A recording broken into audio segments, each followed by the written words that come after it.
Estou aqui com o Dr. Alexandre, que eu tive a honra de ser convidado para escrever um capítulo do livro que ele organizou. O Dr. Alexandre é delegado da Polícia Judiciária Civil do Estado de Mato Grosso, mestrando em Direito Público pela Universidade do Vale do Rio dos Sinos, com aproveitamento das cadeiras de Direito Espacial 1 e 2 da Unisantos, São Paulo.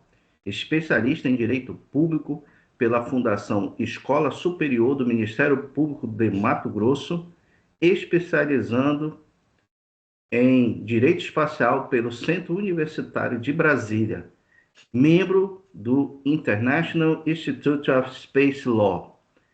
E temos, né, a grata satisfação de o lançamento agora previsto para o dia 25 de junho de 2026, né, na Law Aviation Connection, no maior evento de publicações sobre direito aeronáutico e espacial do Brasil, que vai ser em Belo Horizonte, né, lá no, deixa eu ver aqui o local exato, para não, vai ser na rua Líder 300, Hangar 01, lado sul, né?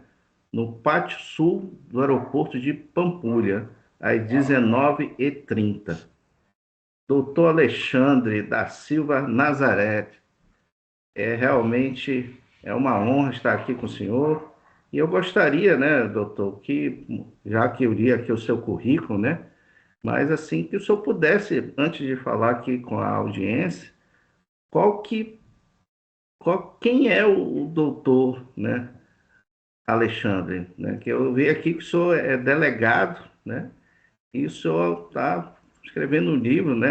Produzindo, criou um livro, organizou sobre direito espacial, né? O senhor já está pensando para ser um guardião da galáxia aí e proteger o nosso universo aí? Me diga um pouco aí sobre a sua história, por gentileza, doutor.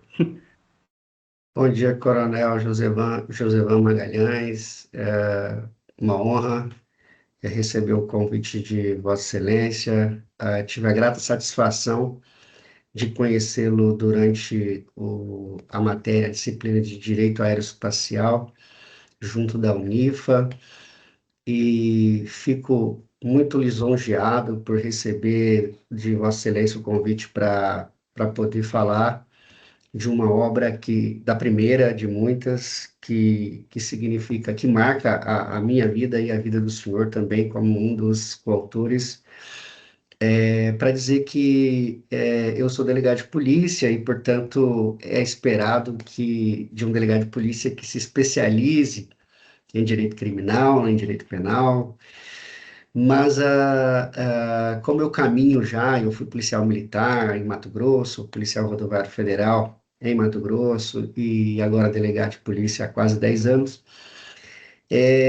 Eu caminho já para 25 anos de serviço público, de segurança pública e, portanto, já começo a olhar para o horizonte e ver que a aposentadoria se aproxima e eu precisava, então, pensar em fazer algo para aposentadoria precoce, que a carreira de segurança pública ainda proporciona. Então, eu juntei alguma curiosidade de criança e de que era o espaço, a astronomia era algo que sempre me encantou, com a minha formação em direito portanto, reunindo astronomia e direito, resultou no direito espacial. E eu falei que bom, depois da aposentadoria eu acho que eu vou fazer algo que eu gosto, que eu sou admirador, que é o espaço, mas dentro daquilo que eu me propus a estudar, a pesquisar e a fazer, que é o direito. Então nasce daí essa ideia de me tornar um pesquisador do direito espacial. Que interessante, doutor. Realmente, assim, eu gosto dessa curiosidade, né? Além daquilo que estamos exercendo na profissão e além, né? E todos que têm essa questão da pesquisa, produzir, se materializar no conhecimento através de artigos, né? Publicações e hoje no livro, eu entendo que é, a sociedade ganha muito com isso. especialmente, né, quando a gente vê que o Elon Musk, né, se tornou o primeiro trilionário, né, da história, né, contemporânea, né? Então, o Elon Musk teve o maior com a sua empresa aí, né, que o maior IPO, né, da história, né? Então se tornou o primeiro trilionário. Então vejo que os investimentos, né, que estão alocados para a questão espacial, a sociedade realmente caminha e acredita que isso vai realmente dar ponto, né? Que a gente vai colonizar a Lua, vai para Marte. Eu vejo isso não é um sonho, né, impossível, né? Eu acho isso muito factível. E aí, doutor, buscando aqui o livro Direito Espacial e Sustentabilidade, né, pela editora Plácido, como foi o senhor idealizar esse livro? O senhor pode falar um pouquinho aí sobre os bastidores do livro? Assim, primeiramente eu gostaria de agradecer ao Dr. Alessandro Leinder, diretor do Instituto de Direito Aeronáutico de Belo Horizonte, que foi a pessoa que me convidou para me reunir a ele no sentido de junto organizarmos uma obra de direito espacial, já que ele tem know-how em direito aeronáutico e precisava de Dr. Alessandro Leinder, né, tem know-how em direito aeronáutico, precisava de alguém para se juntar a ele para publicar um livro de direito espacial. E daí me convidou, eu fiquei honrado com o convite, aceitei o convite e procurei outras pessoas, outros pesquisadores, dentre eles eu destaco o senhor, o Coronel José Wanda Fabi, né, para poder a gente montar um livro de direito espacial de envergadura. Então, a gente contou, o livro praticamente ele se divide em quatro partes.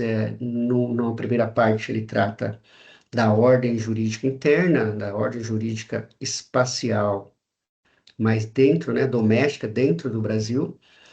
Num segundo momento ele vai tratar de um problema grave, que são os detritos espaciais. E numa terceira parte, ele vai trazer quais são as expectativas do cenário internacional. Como está a ordem internacional se preocupada com essas questões dos detritos espaciais. Na quarta parte, o livro vai tratar de questões afetas à militarização e a armamentização do espaço sideral, do espaço extra-atmosférico. E daí, nós temos na primeira parte uma participação da doutora Fernanda, da doutora Ana Carolina, do doutor Vinícius Guedes, que é professor catedrático da Universidade de Adelaide, na Austrália, e do próprio Coronel Josevan, tratando de questões da ordem jurídica interna. No capítulo 1º, se o senhor me permite, Coronel, o doutor PhD em Direito Espacial, Vinícius Guedes, que é professor catedrático da Universidade de Adelaide, da Austrália, ele faz uma visitação da Lei Nacional das Atividades Espaciais, a Lei 14.946 de 2024, comentando os principais dispositivos da nossa lei nacional, apresentando os pontos positivos e criticando aqueles pontos em que ela poderia ser melhor discutida antes de ser aprovada.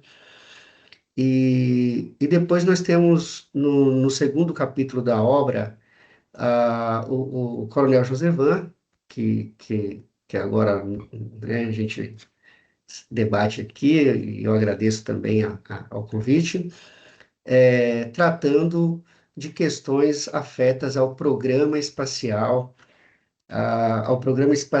Civil Brasileiro e ao Programa Estratégico de Sistemas Espaciais, que é voltado ao cenário militar apontando que a importância desses programas, da efetivação desses programas que dependem de forma esmagadora do orçamento público, de um orçamento público razoável, de um orçamento público preocupado com as questões afetas às tecnologias espaciais, porque uma coisa é certa, o espaço se tornou uma infraestrutura crítica.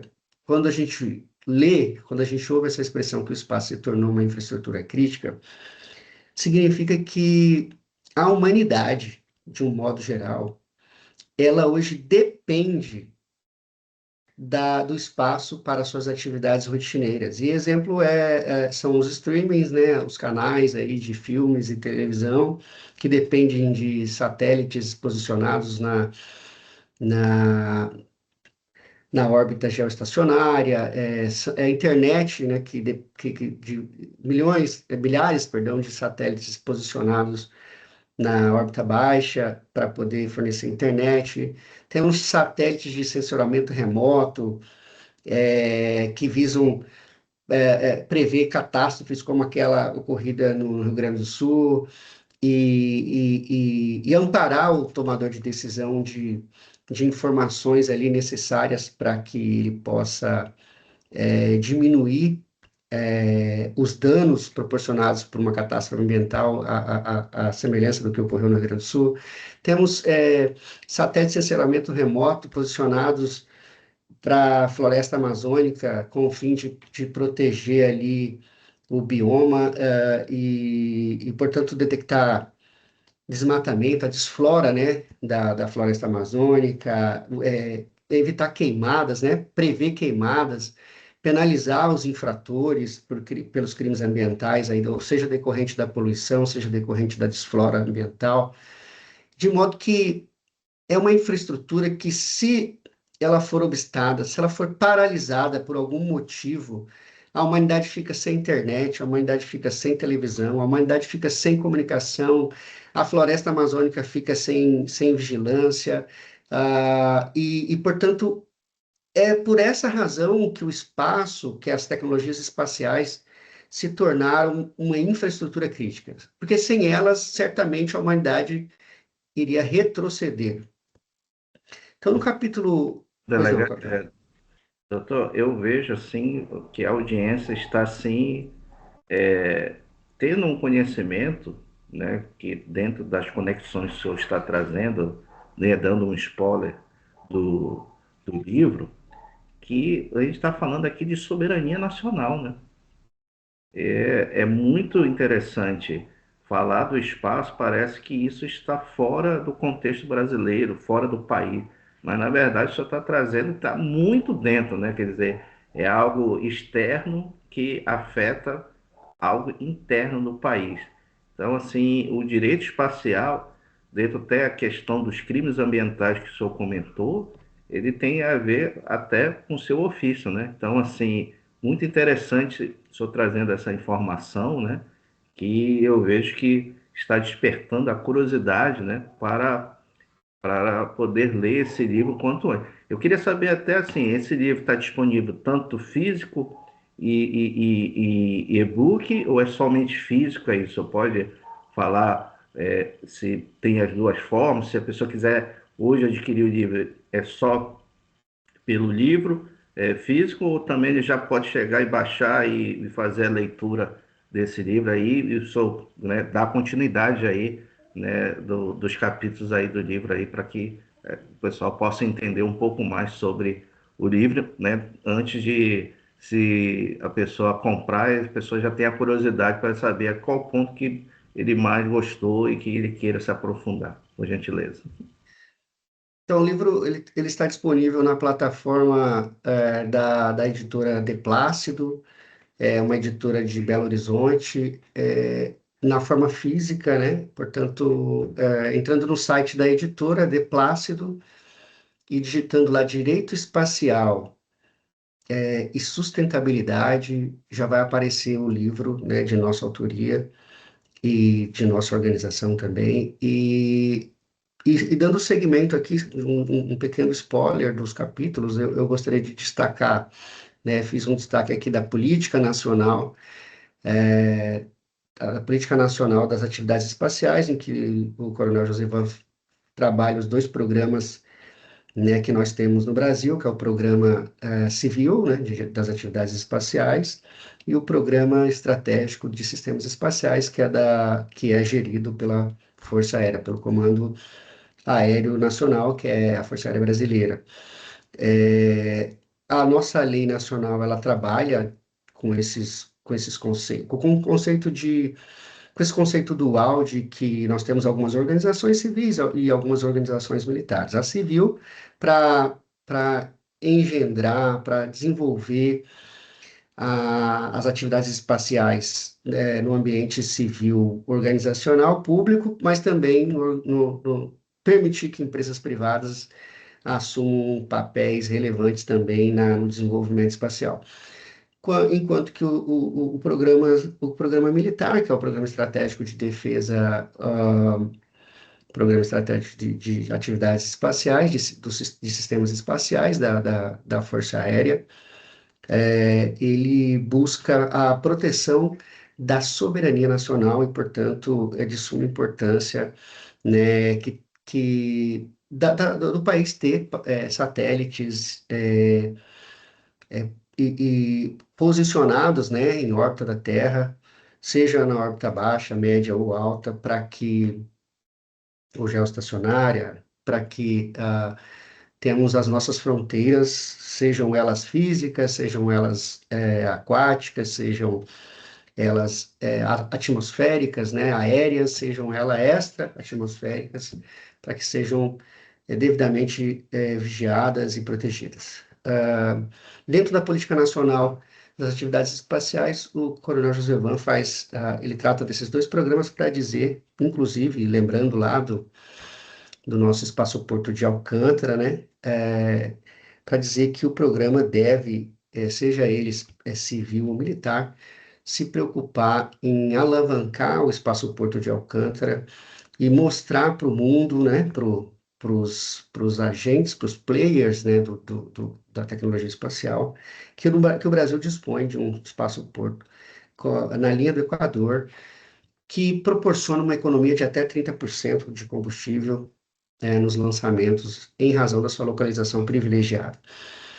Tá? Então, isso é o artigo, né, que o Coronel Josevan, que ele proporcionou a gente, está lá no capítulo 2º. No capítulo 3º nós temos a doutora Ana Carolina, e ela faz aqui no livro uma abordagem bastante técnica para falar para fazer uma conexão do direito tributário com o direito espacial, o que é incrível, porque ela vai lá na Emenda Constitucional 132 de 2023, recente, que cria dois novos tributos, né, a contribuição sobre bens e serviços, que é um tributo de competência da Justiça da União, e o imposto sobre bens e serviços, que é um tributo de competência do Estado ou do município, e demonstra preocupação porque o sistema espacial, a política, né, nacional de atividades espaciais,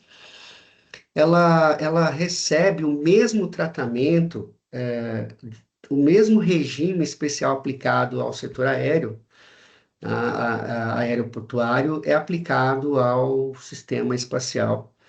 E então, a doutora Ana Carolina conclui que é necessário que o espaço, que o setor industrial espacial receba um tratamento diferenciado, tanto com a indústria aeroespacial, a indústria aérea, perdão, mas que esse tratamento seja exclusivo do setor espacial. E ela conclui até para dizer que aquela contribuição de intervenção no domínio econômico, né, os royalties dessa contribuição de intervenção no domínio econômico também sejam destinados em uma parcela considerável para as atividades espaciais. É um capítulo de relevância. Vejam que na primeira parte a gente está trabalhando aqui as questões da ordem espacial interna.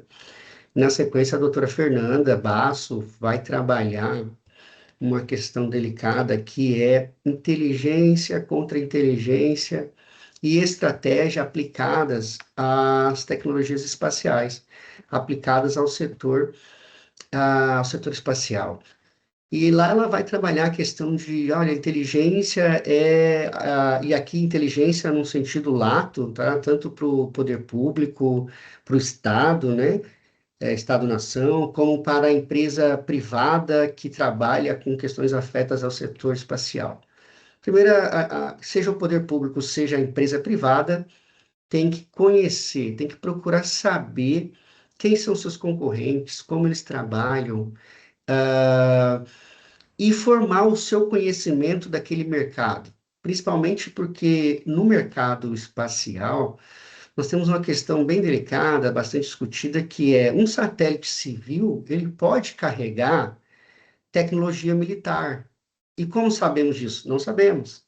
Não sabemos se um satélite civil brasileiro carrega alguma tecnologia de defesa nacional. Então, o que é chamado no direito de dual use, que é o uso dual da tecnologia espacial, por não estar devidamente regulamentada no plano internacional, gera essa questão de, olha, um único satélite pode proporcionar tecnologia para a internet, para a televisão, para o sensoramento remoto, para o combate ao crime ambiental, e pode proporcionar um instrumento de defesa, de soberania, um instrumento que vai produzir informações sigilosas para a defesa nacional, para a Força Aérea Brasileira. Então, Doutor, Pois não, Coronel. eu estou vendo, assim, quão rico são essas informações que você está dando aqui, né, para a audiência. Esse spoiler aí já, eu acho assim que, já, se falando um pouquinho já está tão rico, imagine esse livro completo aí como vai ser. Porque pensar no direito espacial, que o senhor já está, o senhor antes falou da questão do crime ambiental, você trouxe o direito tributário, você trouxe o direito empresarial aqui, né, que é a questão do mercado.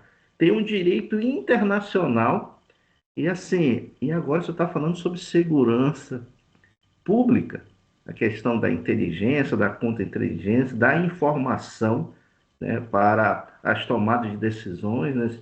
Sim, realmente assim está fantástico aqui essa sua essa sua abordagem, eu vou dizer assim, né, esse trailer, né, desse livro aí que está sendo lançado, realmente você está presenteando a sociedade.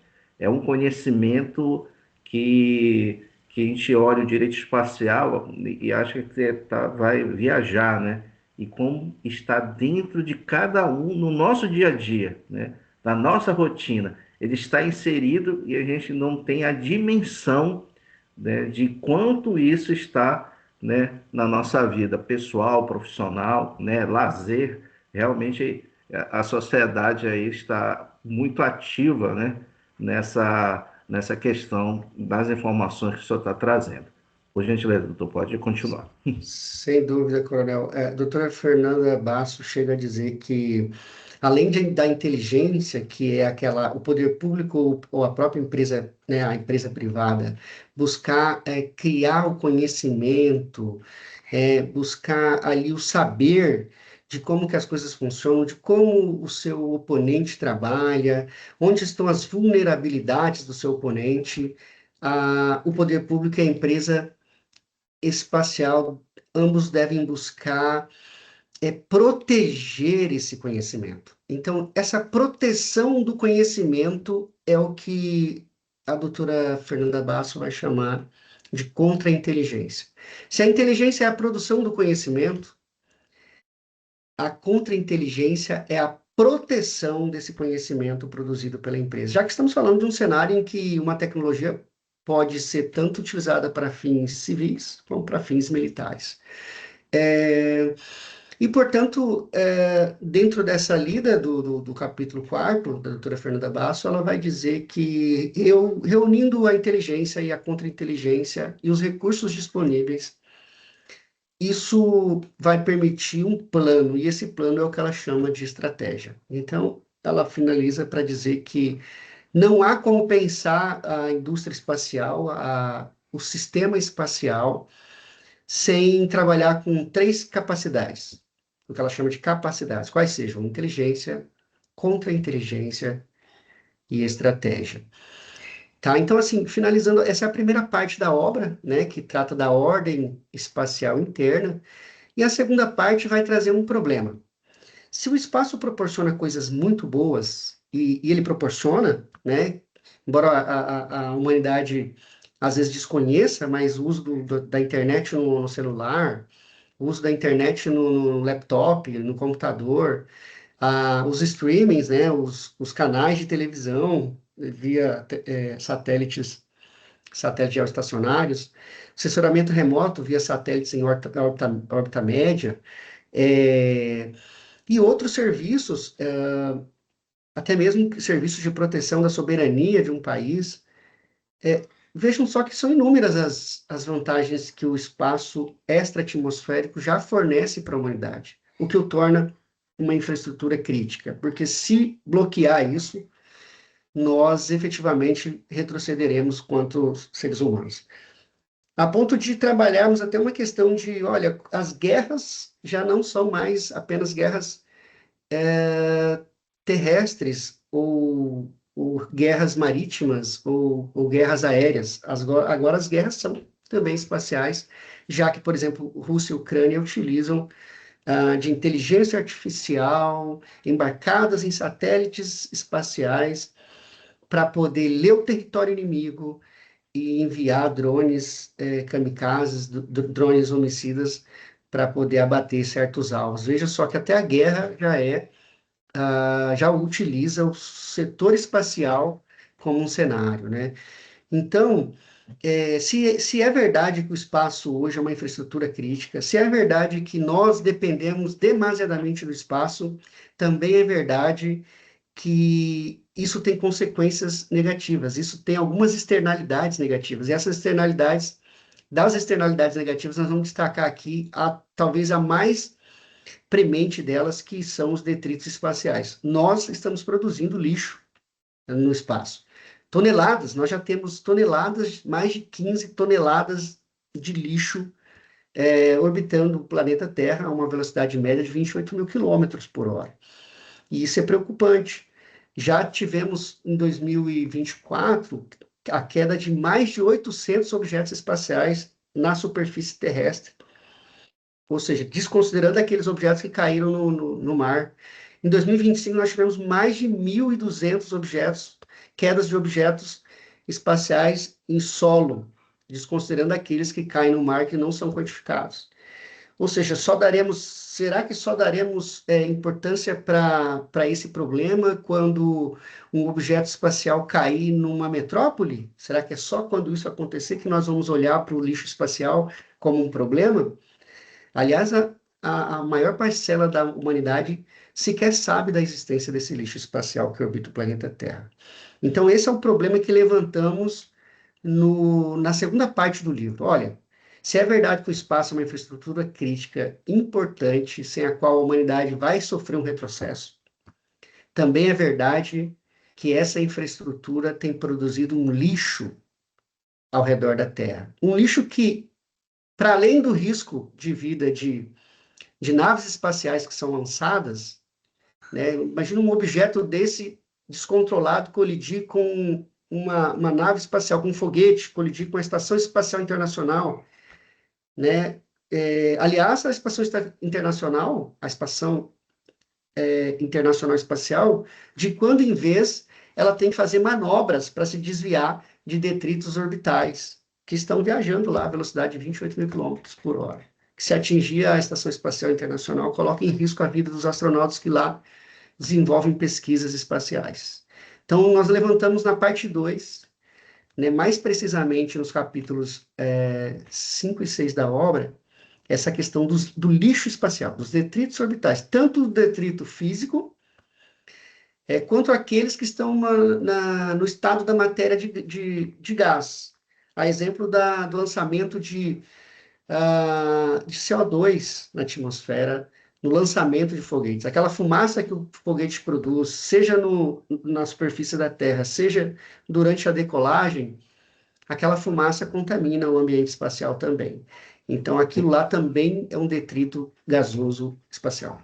Muito interessante o senhor colocar, né? Porque quando o senhor falou de sustentabilidade, logo na introdução dessa conversa, o senhor colocou sobre a questão de prevenção, né? Questão, né, do clima, da previsão do tempo, cheias, secas, né? E agora só traz realmente a sustentabilidade dentro, literalmente no aspecto espacial, né? Do lixo produzido para chegar, né, ao espaço tem como um efeito colateral essa produção aí que afeta, inclusive, o crescimento, né, da exploração espacial. E que bom que o senhor traz essa informação, porque a gente consegue ver, né, que tem tudo a ver com o título do livro, né? Direito espacial e a sustentabilidade. Muito interessante o senhor trazer, né, essas duas abordagens aí, né, tanto no aspecto, né, de prevenção, né, de algo de quase de ajuda à Terra, né? Mas ao mesmo tempo o próprio espaço sendo afetado aí pelo lixo espacial. Muito, muito legal essa abordagem do livro. Parabéns aí por esse capítulo aí, doutor. Perfeito, coronel. Inclusive, no capítulo 6 a gente lembra de um jurista norte-americano, que é Sunstein, que ele da área do direito climático, mas as ideias deles reverberam já no direito espacial, e lá no direito climático ele previu que é imprescindível que a humanidade crie uma espécie de tributação. Ah, quem mais polui o meio ambiente é quem mais deve depositar em um fundo para que esse fundo seja revertido em benefício daqueles que menos poluem, mas que mais sofrem, que ele faz referência ao sul global. Ora, quem mais polui? O norte. Mas quem mais sofre as consequências da poluição é o sul global, que são os países mais pobres. Então, os países mais ricos do norte global deveriam, em tese, reverter para esse fundo valores para poder diminuir as consequências nefastas sofridas pelos países do sul global. Doutor, eu acho que congelou, doutor. Não estou ouvindo. Congelou? Opa, agora voltou. Pera, agora, doutor. Doutor, uma pergunta. Esse fundo, ele existe? E se esse fundo Não. existe, o pessoal está depositando o valor? Como é que está hoje? Existe uma... No direito, não temos essa ideia no direito climático, muito menos no direito espacial. Mas assim, a ideia é que ele é uma proposição, né? Da mesma forma que ele fez, a gente fez essa mesma proposição utilizando as ideias de Keir Sunstein para o direito espacial. É imprescindível que haja esse fundo para que aqueles países lançadores vertam ali uma espécie de tributo para que tente equalizar equilibrar a balança em relação àqueles países lançadores que têm mais condições de lançar e aqueles países que não têm condição nenhuma, por exemplo, que estão em regra no sul global, que não lançam nada, que não têm dinheiro para poder participar da corrida espacial.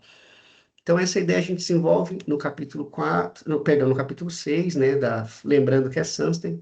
E aí, partindo para a terceira parte da obra, que é a ordem espacial internacional, quais seriam as soluções, o que que é a humanidade, né, o que a ordem jurídica internacional tem apresentado como solução para esse problema dos detritos espaciais. Então, a gente foi buscar quais seriam as soluções já existentes e quais seriam aquelas soluções que, de repente, a gente deve buscar, né?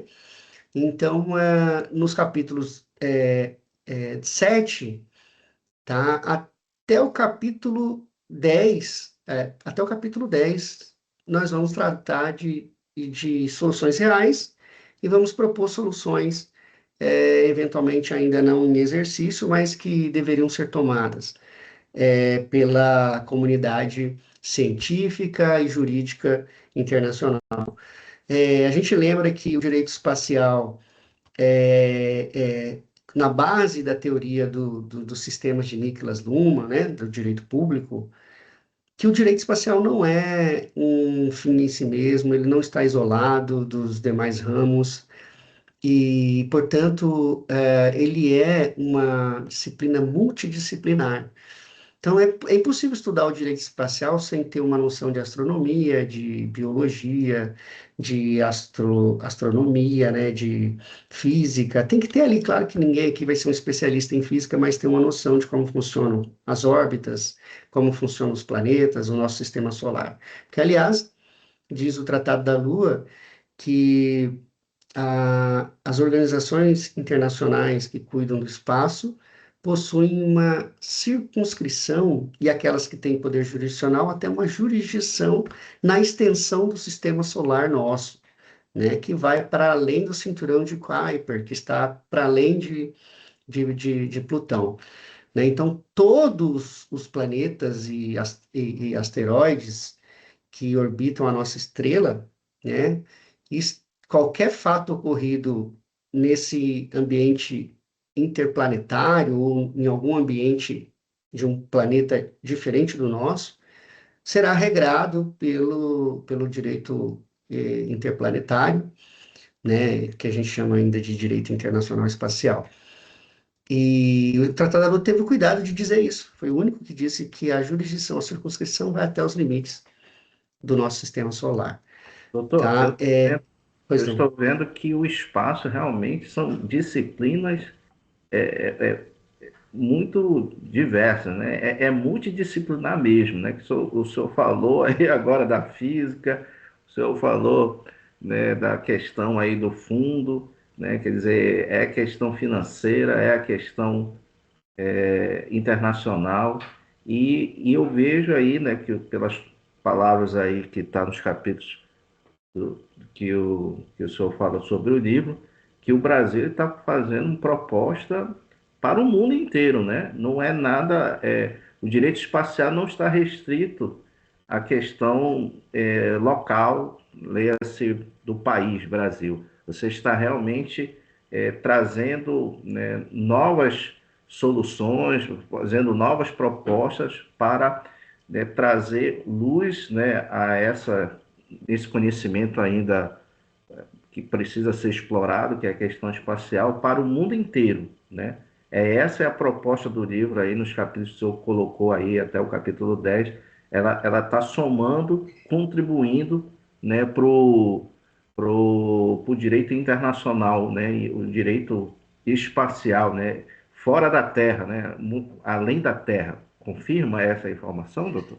Sim, inclusive no capítulo primeiro, quando o doutor Vinícius Guedes desenvolve ali alguns dos principais artigos da nossa lei do espaço, a Lei 14.946/2024, bem como a doutora Fernanda Basso, né, quando ela escreve lá o capítulo 4 do nosso livro,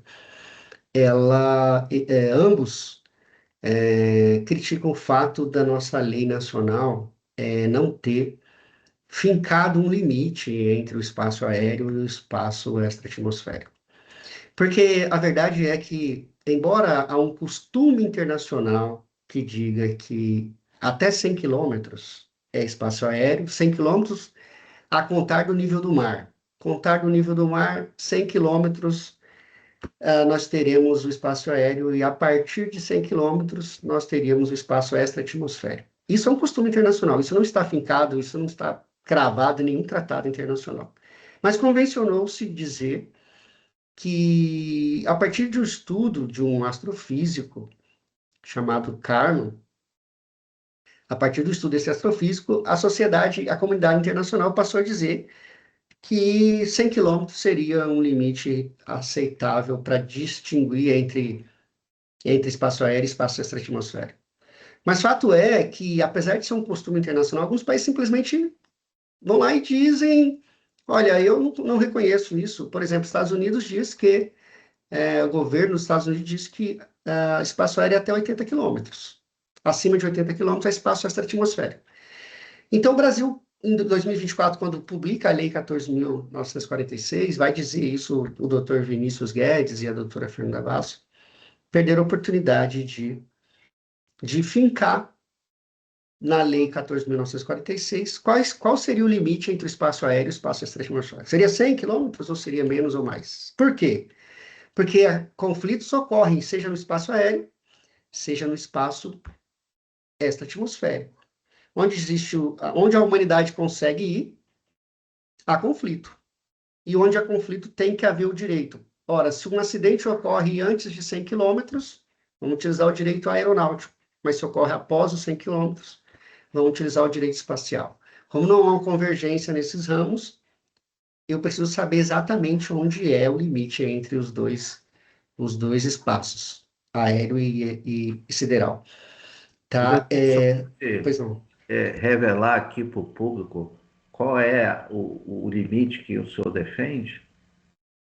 O que deveria estar na lei? Ou o senhor vai manter o mistério aí? O que para o doutor Alexandre seria o ideal constar na Tá. lei que está, né, que foi omissa aí nessa informação?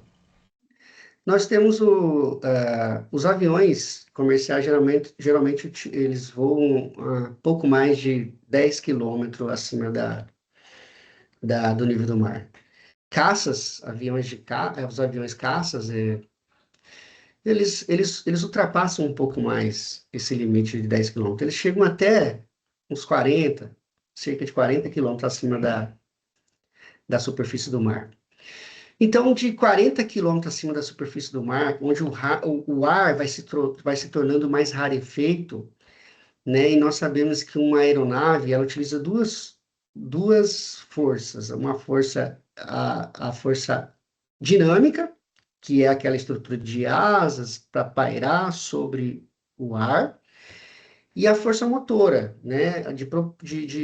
A força mecânica que vai impulsionar aquele objeto em uma determinada velocidade. Então, reunindo a força aérea, e a força dinâmica, né? A dinâmica e o motor, e a força motora, nós teremos ali uma aeronave sobrevoando o espaço aéreo. Então, acima de 40 quilômetros, o ar vai se tornando rarefeito. De modo que Kahneman, lá na década de 50, já dizia que 80 quilômetros, ele é tão rarefeito que ele não suportaria, uma aeronave não conseguiria utilizar dessa força dinâmica, aerodinâmica, para pairar. Só com a força aerodinâmica ela cairia em queda livre, porque não há ar suficiente para mantê-la em um sobrevoo regular. Então, nós temos de 80 quilômetros até a órbita baixa, que começa lá por volta dos 200 quilômetros, nós temos um limbo, porque não serve para aeronave, né, do 40 quilômetros acima, não serve para aeronave, e abaixo de 200, ah, não utilizamos essa órbita para nada. Os satélites em órbita baixa estão lançados em cerca de 350 quilômetros acima da superfície do mar. De modo que tem um limbo ali entre 50 quilômetros e 200 quilômetros. Nós temos um limbo que não utiliza nem para atividade espacial, nem para atividade aérea, já que as aeronaves não voam a mais que 40 quilômetros, nem mesmo os caças, né? Então, assim, esse limbo talvez permitisse a gente repensar essa linha de Kármán de 100 quilômetros, né? Talvez para os 200 quilômetros, já que num futuro próximo, embora a gente não utilize nenhum objeto aéreo, nem espacial entre 40 e 200 quilômetros, a tecnologia nos permitirá trabalhar talvez com a anulação da gravidade para permitir que algum objeto espacial se desloque nesse limbo entre 40 e 200 quilômetros, tá?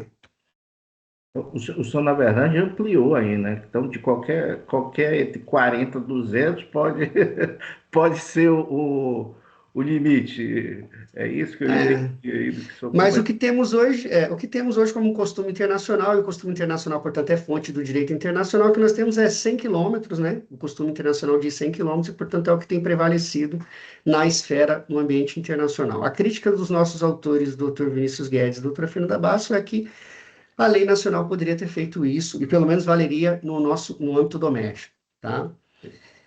Na parte 3 a gente trabalha várias ali, a gente apresenta algumas soluções, né? Primeira solução é entender o direito espacial como um ramo multidisciplinar que conversa com outros ramos do direito, mas também conversa com outras áreas da ciência. Depois, lembrar que nós tivemos um momento de 1967, quando surge o primeiro tratado de direito internacional a regular o espaço extra-atmosférico, né, que é o Tratado do Espaço, mais conhecido como Tratado do Espaço, em 1967. Depois nós tivemos o Acordo de Salvamento de Astronautas, tivemos em 72 a Convenção de Responsabilidade dos Estados, né, e daquelas empresas que porventura utilizam o espaço sideral em nome daquele estado. Tivemos a Convenção de Registro de Objetos Espaciais, e em 1979 nós tivemos o Tratado da Lua, que recebeu pouca acolhida, né? São 17 assinaturas só. Hoje, em contraposição, o Tratado do Espaço tem mais de 100 assinaturas, só para você ter uma ideia. É, mas o fato é que nós tivemos o que a doutrina do espaço chama de Era de Ouro dos Tratados. Esse primeiro período, conhecido como Era de Ouro dos Tratados, em que o direito espacial foi regulado via um instrumento hard law, um instrumento rígido, com consequências jurídicas, porque vivíamos um momento de Guerra Fria e os países precisavam dessa segurança jurídica para que nem a ex-União das Repúblicas Socialistas Soviéticas, nem Estados Unidos tentassem quebrar essa regra portanto, aquilo que era só uma guerra de ideologia se transformasse em uma guerra de fato. Então, portanto, esse período é conhecido como regra de ouro. Há uma evolução do direito espacial hard law, direito espacial rígido, com consequências definidas nos tratados internacionais. Depois disso, nós tivemos o que a doutrina chama, no âmbito do direito internacional e do espacial, por consequência, de instrumentos de soft law, ou seja, normas que estabelecem algumas regras do jogo, porém essas regras não prevêem consequência jurídica, e por não preverem consequência jurídica e por não terem força de lei, força de tratado, elas não obrigam os estados e as empresas. Então, desse modo, nós tivemos uma segunda fase do direito espacial, né, que é chamado, que também é denominado de New Space, né, que regulamenta as atividades à moda da casa, vamos dizer assim. Olha, por que nós tivemos um bloqueio dos tratados? 1979 foi o último tratado de direito espacial. E agora só temos instrumentos soft law. Quais são os instrumentos soft law que temos? Nós temos melhores práticas das indústrias, nós temos guidelines de agências espaciais, guidelines do próprio comitê, né, de uso pacífico do espaço exterior, do COPUS, que é um comitê dentro da Organização das Nações Unidas. Nós temos algumas regras que prevêem, por exemplo, como mitigar as questões, a produção de detritos espaciais. Então, quais são? De modo geral, né, temos várias guidelines, várias diretrizes dizendo como as indústrias devem mitigar a produção de detritos espaciais. Então, eles estabelecem assim, olha, os objetos espaciais a serem produzidos nesta geração deverão ser, as indústrias deverão empregar neles elementos químicos que, vencido o período de vida útil, e, portanto, ao adentrar na atmosfera terrestre, aquele elemento se desintegre por completo, ou seja, não permitindo que ele reentre no espaço atmosférico e atinja uma metrópole, por exemplo. É uma ideia de prevenção, ou seja, durante a fabricação do objeto espacial, o fabricante tem que pensar que esse objeto espacial, quando terminar o seu ciclo de vida, ele reentre na atmosfera e se desintegre por completo. É uma medida interessante.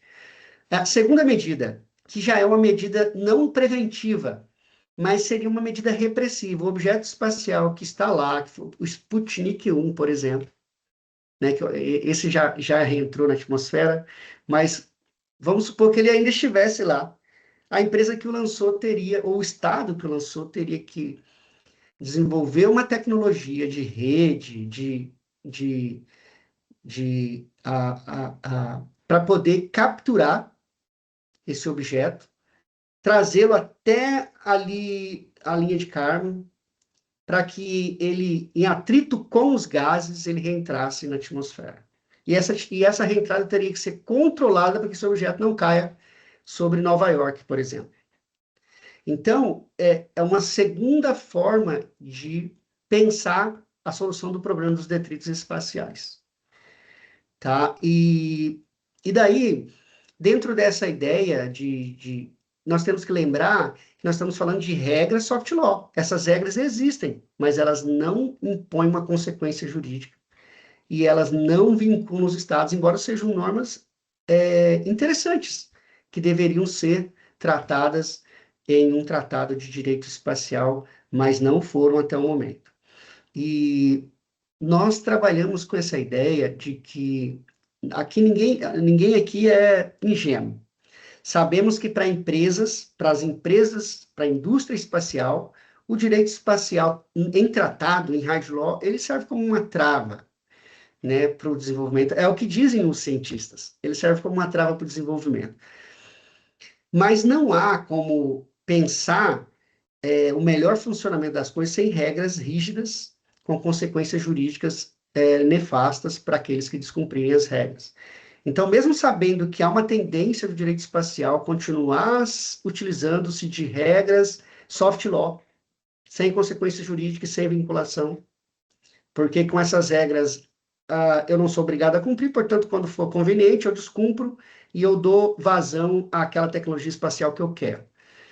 Mas a gente cria uma insegurança jurídica para a humanidade, porque essa regra vai ser observada por aquelas pessoas, por aqueles estados que são razoáveis e vai ser descumprida por aqueles estados que são que agem de forma desarrazoada, tá? Então, é importante, é um primeiro passo, as diretrizes das agências espaciais, do COPUS, do Comitê para o Uso Pacífico do Espaço Exterior, e até mesmo as melhores práticas das fábricas espaciais, das indústrias espaciais, são de sobremaneira importantes, relevantes para a produção do direito espacial. Mas defendemos que tem que haver a conversão dessas regras em tratado internacional.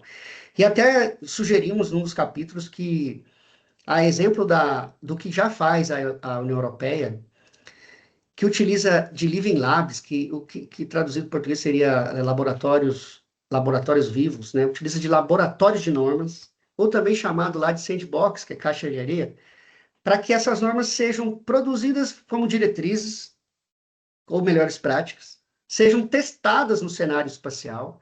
Aí aquilo que funciona, legal, essa norma, essa diretriz, essa melhor prática, essa guideline, ela é excelente, ela funciona na prática. Ela funciona? Então agora nós vamos transformar essa guideline em uma regra hard law, em um tratado internacional, com consequências jurídicas caso seja descumprida. Então a ideia que a gente traz na obra é de que, não de eliminar as diretrizes, não. Utilizá-las como em um laboratório de normas, onde o empresariado, a indústria, a fábrica espacial vai testar o funcionamento dessa regra. Se essa regra funciona perfeitamente, interessante essa regra. Então agora vamos transformar essa regra num tratado internacional que prevê consequência jurídica pelo descumprimento e portanto, ela vai se tornar uma hard law. Então essa ideia a gente traz e a gente, aqui já finalizando, a gente prevê inclusive, eu quero fazer uma homenagem aqui ao professor Wilson Elgeman, que é um dos professores da Universidade Vale do Rio dos Sinos, que traz essa ideia em vários artigos que ele publicou, ele traz essa ideia da fábrica de normas, do sandbox, Living Lab, do laboratório de normas, em que a norma ainda não é um hard law, não é uma lei, não é um tratado, e, portanto, ela já é testada. Se ela funciona, ótimo, perfeito. Agora ela vai se tornar uma lei, ela vai se tornar um tratado. Legal, bacana, achei interessante a ideia. Reproduzir para o direito espacial. Tá, minhas homenagens ao professor Wilson Elgerman, que hoje ele está na Coreia do Sul fazendo um pós-doutorado lá na área de inteligência artificial. E daí, a gente trouxe outras ideias também, a exemplo da União Europeia, novamente aqui, e minhas homenagens à minha orientadora do mestrado, a professora Luciane Vieira, que trabalha a ideia do direito comunitário. Então, a União Europeia, o que fez a União Europeia? A União Europeia fez uma agência espacial europeia. Todos os países, ou quase todos, têm uma agência espacial como o Brasil. Então, a Agência Espacial Brasileira. Lá tem a Agência Espacial Alemanha, a Agência Espacial da França, né, e assim por diante. A Agência Espacial da Inglaterra. Mas a União Europeia criou a Agência Espacial Europeia, que reúne todas as agências espaciais nacionais, estabelece diretrizes para as agências espaciais da Europa, ela estabelece as diretrizes, e essas diretrizes, embora sejam soft law, elas acabam sendo cumpridas pelas agências espaciais dos países, dos nacionais, porque há ali um direito que é um direito modelo, paradigma para o direito nacional espacial. Então, essa ideia, a gente faz menção a essa ideia da União Europeia, né, num capítulo que eu rendo minhas homenagens aqui à professora Luciane Vieira, esse artigo foi avaliado por ela, esse capítulo, e a gente traz essa ideia do direito transnacional, regulando ali cada comunidade, regulando as suas agências espaciais. Então, temos lá a União Europeia regulando os países, as agências espaciais da Europa. Talvez o Mercosul, né, não temos, mas regulando os países do Mercosul. O NAFTA lá, o Grupo Econômico Norte-Americano, regulando as agências espaciais do Norte da América. Assim como grupos econômicos da China, Rússia, regulando as agências espaciais. Então, veja só que nós teríamos, então, estados transnacionais regulando estados nacionais, que essa ideia também trazemos no livro, que é uma ideia, seria uma solução interessante para cada bloco econômico combater, regular os detritos espaciais produzidos por seus nacionais, por seus estados nacionais, tá? É uma solução, tá? E dentre outras muitas, né, a gente lembra do professor Lênio Streck, da Faculdade de Direito da Unicinos, que trabalha com a ideia do constrangimento. Ele tem uma teoria chamada crítica hermenêutica do direito, que diz a crítica hermenêutica do direito é o dever do doutrinador, do jurista, de constranger de constranger poderes, de constranger o legislativo a, a dar um conceito fidedigno para os institutos jurídicos. Né? O que é um objeto espacial? Será que a interpretação é essa?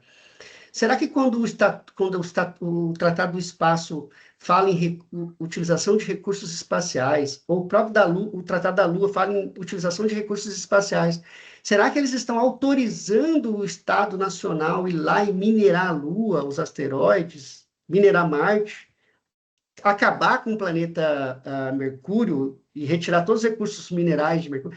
Será que é isso que o tratado está falando? Opa, vamos utilizar a crítica hermenêutica do direito do professor Lenin Streck para constranger o jurista, o doutrinador, o legislador,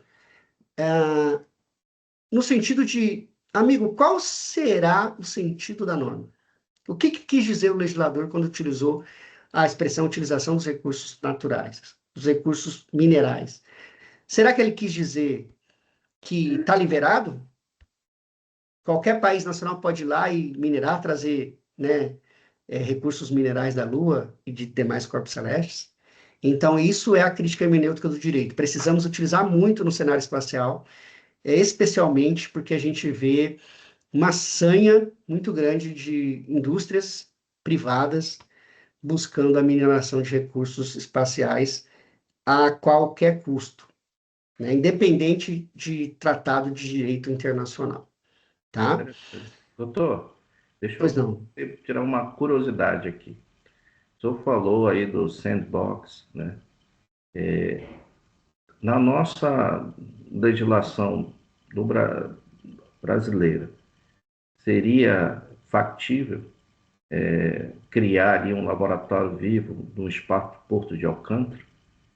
Seria Sem factível dúvida. fazer que nem a Europa, fazer no espaço Porto de Alcântara ser do Mercosul e ter essa legislação regional em relação ao espaço Porto, trazer o sandbox, né, dentro do âmbito do Mercosul para um laboratório vivo dentro do espaço Porto de Alcântara, é permitido, é autorizado, é factível? Qual é, dentro daquilo que o senhor trouxe, né, que está um dos capítulos do livro, isso na sua perspectiva, como que seria, se é possível, como seria essa implementação? No livro, a gente aborda de uma forma assim, bem en passant, essa questão da, do emprego de sandbox, da caixa de areia e do Living Lab, do laboratório vivo, de normas, já utilizado lá na Europa, né? A gente faz uma menção e que isso seria uma forma de também de testar normas e buscar solução de problemas. E não transformar uma norma ruim em um tratado. Olha só a qualidade disso. O sandbox e o laboratório vivo tem a função de não permitir que uma norma ruim se transforme em tratado. Por isso a excelência dela. A questão do Mercosul é uma questão que eu trabalho, a gente está desenvolvendo, a minha dissertação de mestrado é exatamente nisso, né? Despertar o nosso gigante de barro, o Mercosul, para que lá seja criada uma agência espacial mercosulina, a agência espacial do Mercosul. A gente prevê isso na dissertação de mestrado, que até o fim do ano a gente vai apresentar, e quem sabe isso cai nas graças lá da coordenação do Mercosul, para que seja criada uma agência espacial do Mercosul, ditando, criando diretrizes para as agências espaciais do nosso bloco econômico, né? Brasil, Argentina, Uruguai, Paraguai, Venezuela, Bolívia, e até daqueles estados que não são membros, né, mas que são membros, mas que assistem, né, ao Mercosul, né, exemplo do Chile, né, que é uma potência espacial, que embora não seja membro do Mercosul, é um país de importância espacial. Mas a ideia da agência espacial do Mercosul seria exatamente a ideia da Agência Espacial Europeia, né? Isso é o que o direito transnacional chama de efeito Bruxelas. Efeito Bruxelas é quando uma norma da União Europeia, uma norma europeia, é reproduzida para uma norma de um país alheio a essa União. Exemplo, a África criou uma agência espacial africana o ano passado, 2025. O tratado é de 2018, mas a Agência Espacial Africana entrou em vigor em 2025, ou seja, ela foi efetivada, perdão, em 2025, a Agência Espacial Africana. Ora, se a África conseguiu fazer uma agência espacial em âmbito regional que dita, eu não diria nem ditar as regras, porque o Mercosul não estabelece, o Mercosul ele utiliza uma intergovernabilidade, não é uma regra de direito hard law, mas e sim soft law. Mas mesmo sendo soft law, uma regra, uma diretriz criada por uma agência espacial regional permite que o Estado Nacional já tenha um paradigma, um modelo a seguir para as suas regras nacionais. Então, essa é uma ideia que a gente iniciou no livro, mas que ela será mais desenvolvida por ocasião da dissertação de mestrado. Tá? Na última parte, para a gente fazer um comentário bem... Na última parte da obra, que é a parte 4, a gente trabalha ali, e dela participou o Coronel Dan Marshall, né, o doutor Luiz Melo, o doutor Alessandro Langer, todos eles participaram dessa quarta etapa do livro, onde a gente estuda o emprego militar do espaço. Será que está autorizado o emprego de armas no espaço sideral, no espaço extra-atmosférico? Então, o que a gente tem de tratado hard law é que o Tratado do Espaço e o Tratado da Lua, eles vedam o emprego de armas de destruição em massa. Então, o que está proibido no espaço? O emprego de arma de destruição em massa. Aí ele dá um exemplo. Ele fala assim, ó, arma nuclear está proibida. Então, armas convencionais, elas estão proibidas no espaço? Não, elas não estão proibidas. Elas estão proibidas armas de destruição em massa, armas nucleares. Armas convencionais que não sejam de destruição em massa, essas estão permitidas. O que está proibido também é ensaios militares na superfície da Lua, por exemplo, na superfície de corpos celestes, ensaios militares lá de armas, ainda que ensaios de armas convencionais, esse tipo de ensaio está proibido, mas não necessariamente o emprego de armas convencionais. Ora, não se tratando de um ensaio, não se tratando de um uso efetivo de uma arma convencional na superfície da Lua, tudo bem. Está em órbita da Lua uma arma convencional. Perfeito. Né? O tratado não veda. Tá? Então, são questões afetas à armamentização e à militarização do espaço que nós trabalhamos na última etapa da nossa obra. Meus parabéns aí, doutor Alexandre. A obra realmente é fascinante. Reuniu aí vários capítulos que eu entendo que complementam um aos outros. É um conjunto, considerando que o espaço realmente é multidisciplinar. E, e tenho aí a gratidão aí de ter essa aula aí, né? Muito mais que uma entrevista para Obrigado. divulgar o livro e creio que o objetivo foi alcançado, despertar a curiosidade para aqueles que querem se aprofundar nesse rico conhecimento que o livro proporciona. Então, eu quero que colocar aqui embaixo aí o link aí da compra, né, do livro e mais uma vez dizer que está sendo lançado oficialmente dia 25 de junho de 2026 em Belo Horizonte. E deixa eu pegar aqui o local exato, né, para não... Vai ser lá na rua Líder 300, Hangar 01, lá do Sul, no Pátio Sul, Aeroporto de Pampulha, né?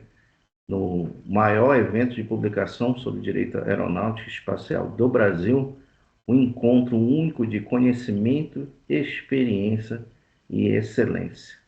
Juntos elevamos o futuro do direito aeronáutico e espacial no país.